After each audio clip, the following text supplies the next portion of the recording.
அதிகமான கவுண்ட் வரும்போது நம்ம என்ன பண்ணணும், இமீடியட்டாக அவங்களுக்கு ரத்த கவுண்ட்ஸை வந்து கண்ட்ரோலில் கொண்டு வந்து கீமோதெரப்பி வைத்தியத்தை கொடுத்தோம்னா இந்த நோய் ஓரளவுக்கு கட்டுப்பாட்டில் கொண்டு வரும். முதியோர்களுக்கு, அதாவது ஒரு 60 வயசு மேலே இருக்கவங்களுக்கு வெறும் கீமோதெரப்பி சிகிச்சையிலே இந்த நோயை வந்து நம்ம குணப்படுத்தலாம். என்கேஜ் சின்ன வயசில் இருக்கவங்களுக்கு, கொஞ்சம் ஃபிட்டாக இருக்கவங்களுக்கு போன் மேரோ டிரான்ஸ்பிளான்ட் சிகிச்சை மூலமாக இந்த நோயை நம்ம கட்டுப்பாட்டில் கொண்டு வரலாம். ஒரு 10-20 வருஷத்துக்கு முன்னாடி இந்த நோய்க்கு வந்து வைத்தியமே கிடையாது.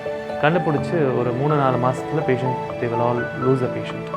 பட் ஆனால் இப்போ இருக்கிற நவீன சிகிச்சை முறைகளில் இந்த நோயை துல்லியமாக எந்த ஜீன்ஸ்லேருந்து வருதுங்கிற அளவுக்கு கண்டுபிடிச்சி அதுக்கு லாங் டேர்ம் கியூர் கொடுக்குற அளவுக்கு நிறைய மெடிசன்ஸ் இருக்குது, நிறைய வேரியஸ் சிகிச்சை முறைகள் இருக்குது. ஸோ ஏஎம்எல் இந்த நோயை கண்டால் யாரும் பயப்பட வேண்டாம்.